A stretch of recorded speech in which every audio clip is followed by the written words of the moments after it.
നമസ്കാരം. പതിവ് വാർത്തകൾക്കപ്പുറമുള്ള കാഴ്ചകളും വിശേഷങ്ങളുമാണ് പതിവായി ഗൾഫ് നാടുകളിൽ നിന്നും നമ്മൾ കാണുന്നത്.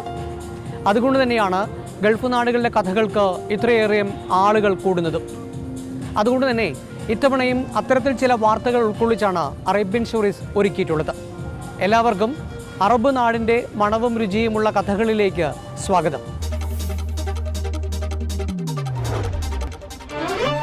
സ്വർണ്ണാഭരണശാലകളിൽ ചെന്ന് ആഭരണം വാങ്ങിക്കഴിയുമ്പോൾ പണിക്കൂലി കാണുമ്പോൾ ചിലരുടെയൊക്കെ കണ്ണു തള്ളും.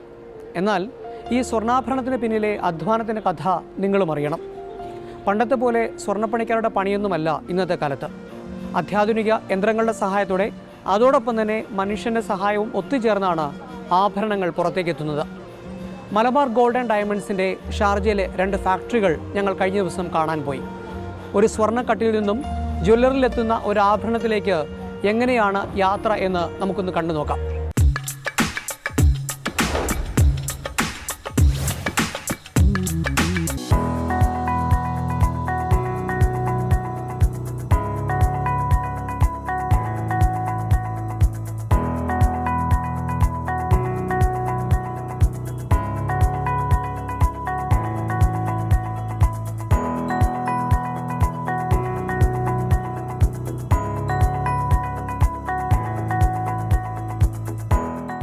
ആഭരണക്കടകളിൽ ഇഷ്ടപ്പെട്ട ഡിസൈനിൽ സ്വർണ്ണ വജ്രാഭരണങ്ങൾ തിരയുമ്പോൾ പലരും ഓർക്കാറില്ല ഇതിന് പിന്നിലുള്ള അധ്വാനം.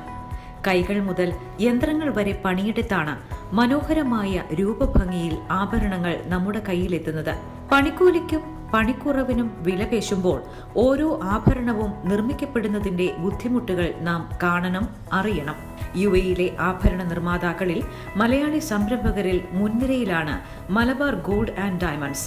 യുഎഇ, സൗദി, ഖത്തർ എന്നിവിടങ്ങളിലായി 4 ഫാക്ടറികളാണ് മലബാറിനുള്ളത്. പ്രധാനമായും കമ്പ്യൂട്ടറൈസ്ഡ് ന്യൂമറിക്കൽ കട്ടിംഗ് എന്ന സാങ്കേതികത ഉപയോഗിച്ചാണ് ഭൂരിഭാഗം ആഭരണങ്ങളും നിർമ്മിക്കുന്നത്. CNC എന്ന ചുരുക്കപ്പേരിലാണ് ആഭരണ നിർമ്മാതാക്കൾക്കിടയിൽ ഇത് അറിയപ്പെടുന്നത്.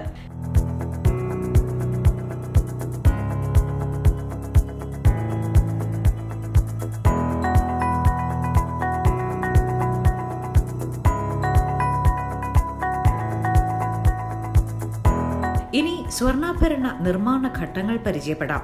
9999 എന്ന അക്കം അച്ചടിച്ച സ്വർണമാണ് പൂർണ്ണമായും പരിശുദ്ധമായ സ്വർണം. 999, 995 എന്ന അക്കങ്ങളിലും സ്വർണ്ണക്കട്ടികൾ ആഭരണ നിർമ്മാണത്തിനായി കൊണ്ടുവരാറുണ്ട്. തനിത്തങ്കമായി ഇവ കൊണ്ട് ആഭരണങ്ങൾ നിർമ്മിക്കാൻ സാധിക്കില്ല. അതുകൊണ്ട് കൃത്യമായ അളവിൽ അലോയ്, ചെമ്പ് തുടങ്ങിയ മറ്റു ലോഹങ്ങൾ ഇടകലർത്തി 24 കാരറ്റ് ഉള്ള തനിത്തങ്കത്തെ ആഭരണ നിർമ്മാണത്തിനായി 22 കാരറ്റ് അല്ലയെങ്കിൽ സ്വർണ്ണ പരിശുദ്ധിയുടെ മാർക്കായ 916ലേക്ക് മാറ്റും.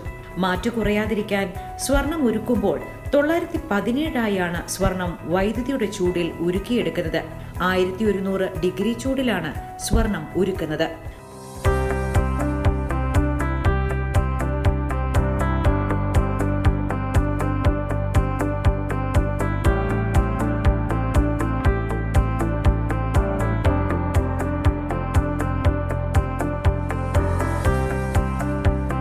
വളയുടെ നിർമ്മാണത്തിലേക്കാണ് അറേബ്യൻ സ്റ്റോറീസ് ആദ്യം നിങ്ങളെ കൊണ്ടുപോകുന്നത്. കമ്പ്യൂട്ടർ രൂപകൽപ്പനയാണ് ഇപ്പോൾ വളയുടെ നിർമ്മാണത്തിലുള്ളത്. ഉരുക്കിയ സ്വർണം ചെറിയ കമ്പികളുടെ രൂപത്തിലാണ് കിട്ടുന്നത്. അത് റോളർ മിൽ ഉപയോഗിച്ച് പല വലുപ്പത്തിലുള്ള സ്വർണ്ണപ്പട്ടകളും കമ്പികളും ആക്കുന്നു.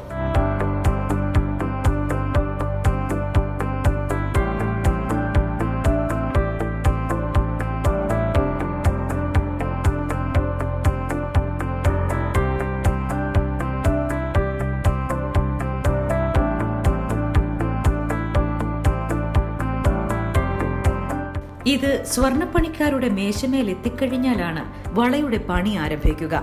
വലുപ്പമനുസരിച്ച് ഇവർ സ്വർണ്ണക്കമ്പികൾ വളച്ച് വളയ രൂപത്തിലാക്കി ഗ്യാസ് ഉപയോഗിച്ച് 2 അറ്റങ്ങളും കൂട്ടിയോജിപ്പിക്കുന്നു.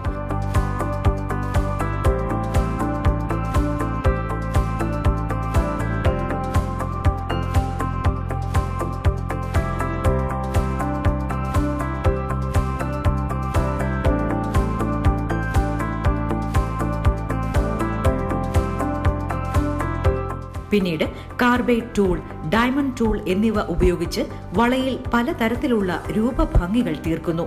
കൈകൾ കൊണ്ടും യന്ത്രങ്ങളുടെ സഹായത്താലും പൂർണ്ണമായും 3D സാങ്കേതിക വിദ്യയിലും വളകളുടെ നിർമ്മാണം നടത്താനുള്ള സംവിധാനം മലബാറിന്റെ ഉടമസ്ഥതയിലുള്ള ഷാർജയിലെ അൽനസ, അൽബറാഖ് സ്വർണ്ണാഭരണ ഫാക്ടറികളിലുണ്ട്.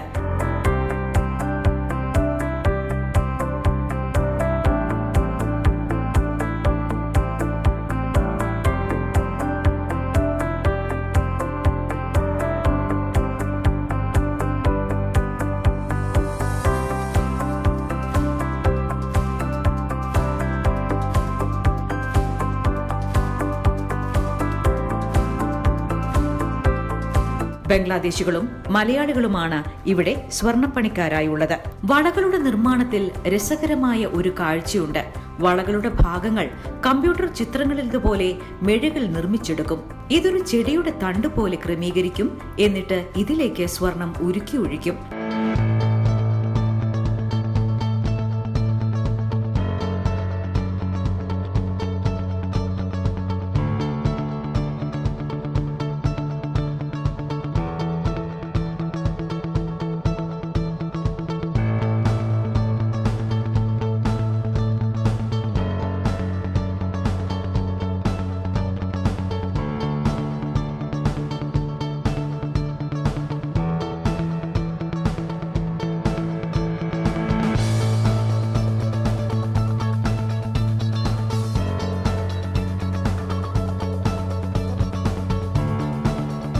മെഴുകു വേറെയാക്കി സ്വർണം മാത്രം തിരിച്ചെടുക്കും.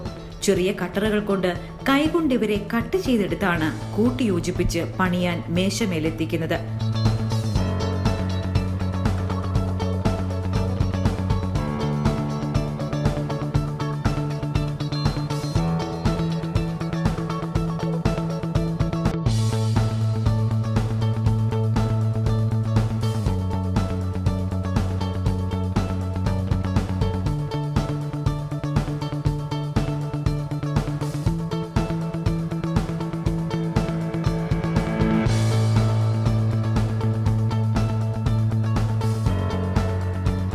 രൂപഭംഗി വരുത്തി നിർമ്മിച്ച വളകളുടെ പിന്നീടുള്ള യാത്ര പോളിഷിംഗ്, കളറിംഗ് എന്നീ ഘട്ടങ്ങളിലേക്കാണ്.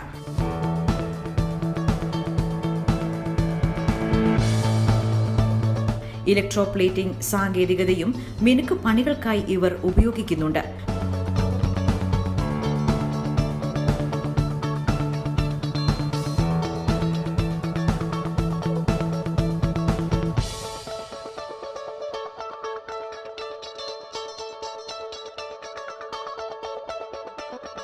പിന്നീട് വളകൾ രൂപത്തിനനുസരിച്ച് തരം തിരിച്ച് ടാഗുകൾ ചാർത്തിയാണ് ഫാക്ടറിയിൽ നിന്നും ഷോറൂമുകളിലേക്ക് എത്തിക്കുന്നത്.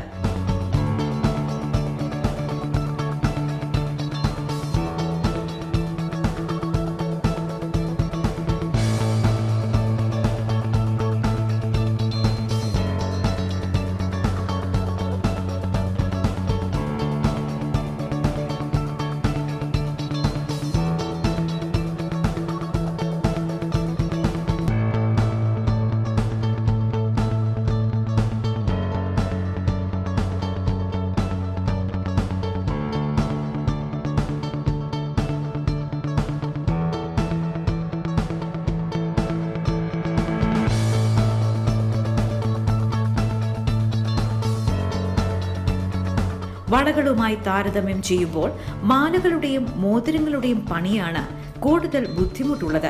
ഓരോ മാലയുടെയും ഡിസൈൻ, ഭാരം എന്നിവയ്ക്കനുസരിച്ച് യന്ത്രങ്ങൾ വെവ്വേറെ വേണം. 0.23 mm കനത്തിൽ 16 ഇഞ്ച് നീളമുള്ള മാലയ്ക്ക് 2 ഗ്രാം തൂക്കമുണ്ടാകും.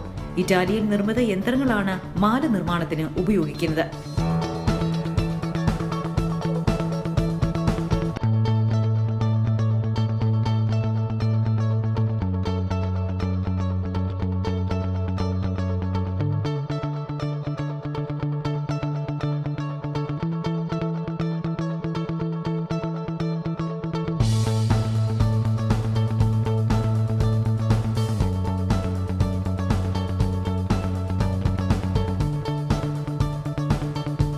ഇനി ചില രസകരമായ ഫാക്ടറി വിശേഷങ്ങളിലേക്ക് വരാം. ജോലിക്ക് വരുമ്പോഴും പോകുമ്പോഴും ദേഹപരിശോധനയുണ്ട്. കൈകഴുകുന്ന സ്ഥലത്ത് മുതൽ മലമൂത്ര വിസർജനം നടത്തുന്ന ഇടങ്ങളിൽ വരെ വെള്ളം ഒഴുകിപ്പോകുന്നിടത്ത് ഫിൽറ്ററുകൾ ഇവിടെ സ്ഥാപിച്ചിരിക്കുന്നു. ഒരു മാസം സ്വർണ്ണാഭരണ നിർമ്മാണത്തിനിടെ 600 മുതൽ 700 ഗ്രാം സ്വർണം വരെ പലയിടങ്ങളിലേക്കായി ഒഴുകിപ്പോകും. ഇതിൽ 50% പോലും തിരിച്ചെടുക്കാൻ ഇവർക്ക് കഴിയാറില്ല.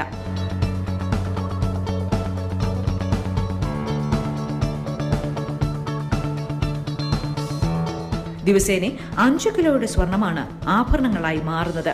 ഒരു വള നിർമ്മിക്കാൻ 1 മണിക്കൂർ സമയം മതി. മാലയാണെങ്കിൽ 20 എണ്ണമോ 200 എണ്ണമോ ആയാലും അധ്വാനം ഒരുപോലെ തന്നെ.